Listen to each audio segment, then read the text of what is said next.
לה לה לה לה שתישאר צעיר לנצח.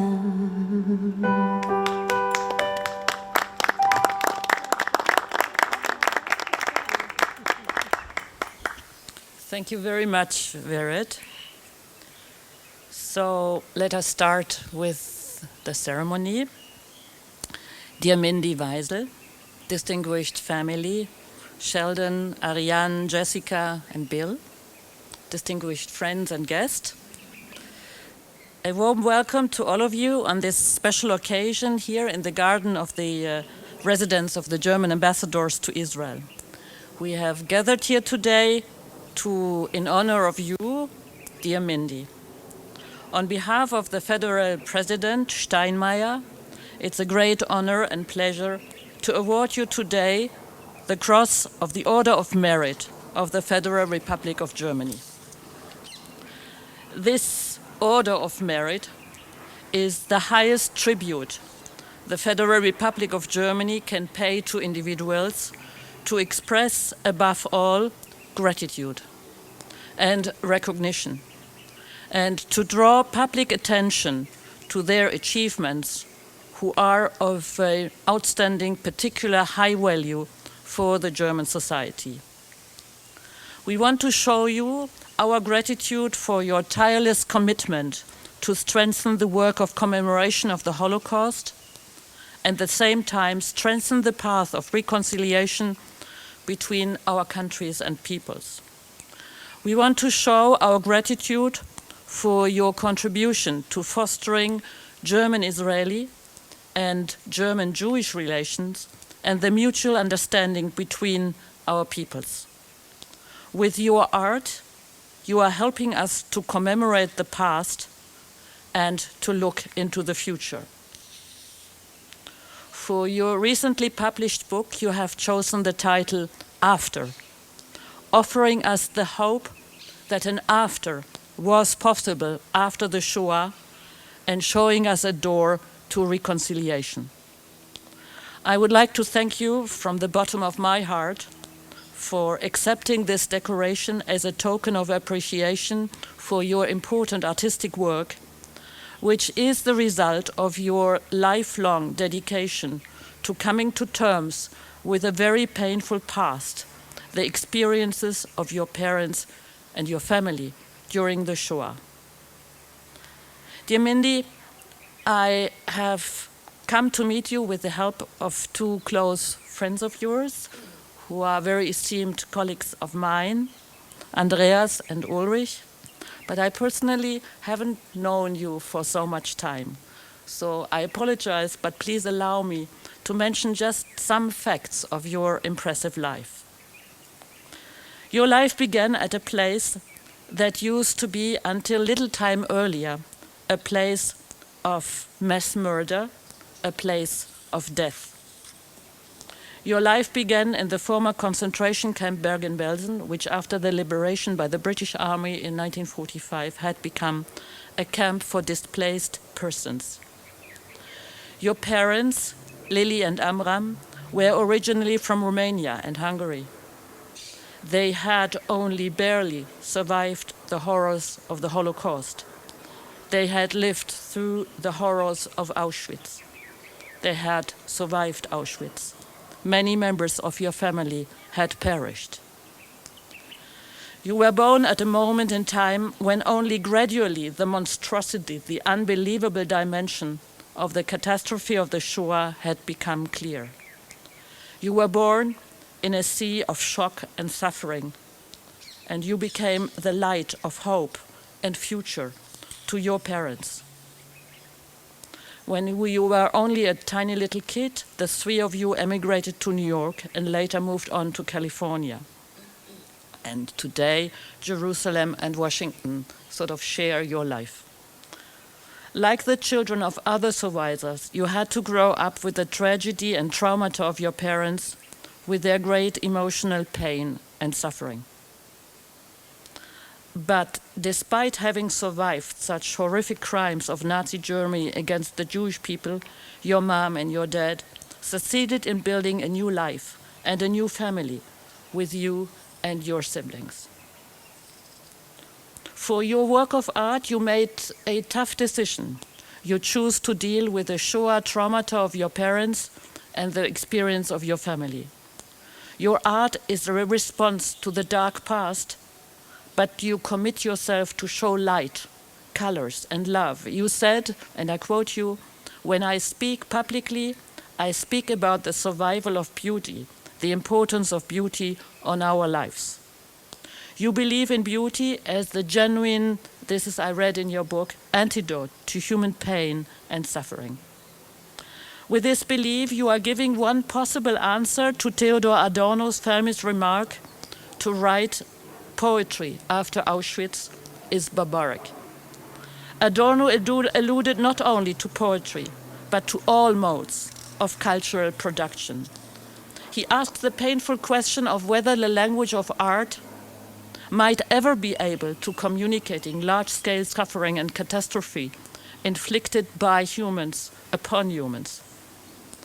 And I personally think it's not difficult at all to follow him and to say, in any case, this is impossible when it comes to the Shoah. But your answer is different. The answer given through your art is different. You strive to show through art human suffering, but at the same time, you are striving to not allowing us to stay in despair. You show us beauty and light. Maybe just as your own life in the former concentration camp must have given a spark of light and hope to your parents and other survivors around your families, you choose, as you say, the language of beauty. It was a drawing of your father that made you aware that a little piece of art is able to change the world, that a little piece of art has the enormous power and ability to hold onto memory, experiences, and emotions. And you succeed to combine the pain and memory of the past with a search for reconciliation, guiding the way from suffering to redemption, from despair to hope, from the past to the future. 14 years ago, in 2007, I read, you visited Germany for the first time after you had left as a young child. Many more visits followed since, in which you dedicated yourself to preserving the memory of the past while building mutual trust and understanding. Allow me to take this opportunity of our ceremony here today to deeply bow to your parents, Lili and Amram, who had to suffer the horrors committed in the name of my country, and to bow to all members of your family who perished during the Shoah. Knowing that your father will be able to take part in this ceremony moves us all a lot. Germany is grateful for your willingness to commit yourself to a direct dialogue with Germans of all ages, and especially with young Germans. You do not even hesitate in meeting and openly talking to Germans of your generation and descendants of Nazi Germans. Your work and your commitment in life to share your family's story and continuously engage in an open dialogue about it with everyone is a very important contribution in fighting also anti-Semitism and keeping, of course, the memory of the Shoah alive, and it's so much appreciated. Dear Mindy, I wish to thank you for your positive look on life, your openness to see a better future, and for your art. And before I ask you to join me here to award you this Order of Merit, let me again underline how deeply grateful we are that you consented to accept this distinction from Germany. And now we have to do this together. And I'm always a bit trembling, and so we try to do that. I have very cold hands. A very warm heart. So we have to do that on the left side, I think, and I hope that, Yeah, the heart. that I will stick you. I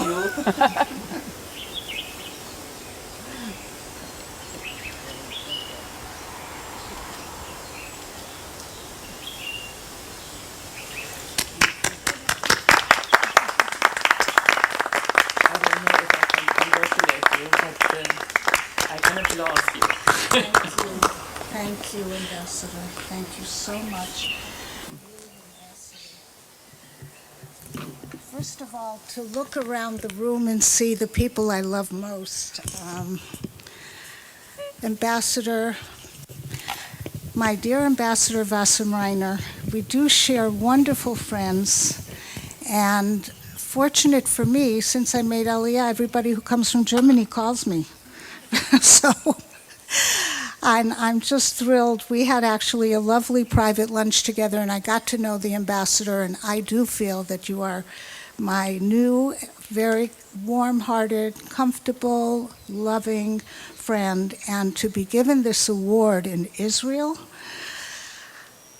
that takes my breath away. I mean, it would have been something to receive it not for COVID in Germany, but getting it in Israel in this beautiful, as you say, garden is really something. And to my dear family and friends, thank you so much for coming and being here and sharing with me. My daughter Jessica, thank you for making the trip. To my daughter Carolyn, who wishes she could, all my love. And to my husband Shelley, who brought me to Israel and took me to Germany. So thank you many times. And to Vered, thank you for that beautiful music. The only problem with this music, Vered and I talked to select the music. The 4 songs that Vered is playing are the songs I have painted to for 40 years. So to sit here and listen to the music, I want to get up and paint, you know? It's like really, especially Rami Kleinstein and all of it. Thank you, Vered. What I would like to do is read you a quote. What I'll be doing is talking really for maybe 5 minutes. I dedicate this medal. No one's ever given me a medal. It's beautiful. And I now have a new red thing to wear. I dedicate this medal to my 2 grandmothers, who I'm named after, Bella and Mindy, who I never met, and to my family that was lost in the Shoah. But really, I dedicate this now to my children and grandchildren. They are my after. And I ask all my friends to move forward. We all have a before. There is not a person sitting here who does not have a before. And this book opens with a quote that I love very much. It's by Aaron Appelfeld, and it says, it's from his book, Aaron Appelfeld's book, Beyond Despair. And it says, "Who can return the violated honor of the self? I cannot claim that art is all-powerful magic or pure faith, but one virtue cannot be denied art. Its loyalty to the individual, its devotion to his suffering and fears, and the bit of light which occasionally sparkles within him." This is why I work. I don't know what I'm going to do. I don't know where it comes from. But when I find that moment of light, I am very, very, very grateful. What I thought I would do is, because they say there's nothing new under the sun. I kind of said it here in the book, so. But I would really like to share with you, because this was a great honor, and you all were there when I was on my way and came home and put it in the book. Right before the start of COVID, I was invited to Oxford University to address, it was quite an address, at Oxford University in honor of the 75th International Holocaust Remembrance Day. And in the book, I have just an excerpt of one of the talks I gave at Oxford, and I'd like to read that because this is how I really feel. If you read nothing else in the book, page 117. My belief in moving forward with love is unshakable. It's just unshakable. Despite all the atrocities committed by the Nazis, atrocities that impacted my life profoundly, I simply do not believe in hate. As much as I was raised with a great sadness, a defenseless sadness that is a permanent stain on my heart, I believe that the only antidote to hate is really expressing your love for mankind. I believe in kindness and in creating beauty. We must not stand by passively, especially now with everything going on in the world, nor allow hatred to undermine the love we need if we are to live in a civilized world. We must, of course, resist those people who believe that our differences give them license to lash out, as we've recently seen in America. We must not forget the essential message now, as always.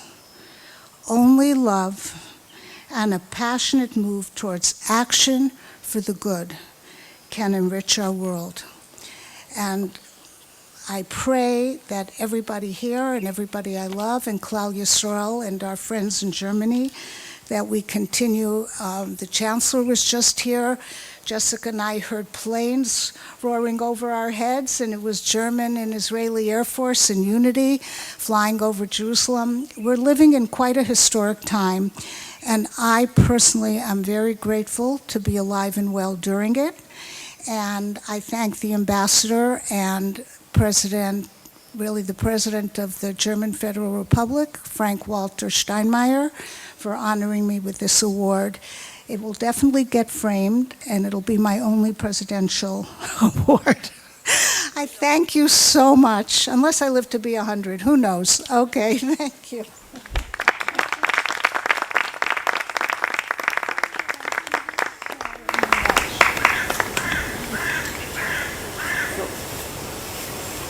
מקום אחר, מקום יותר בוער, להתחיל קצת לקלקל ולתקן עוד פעם.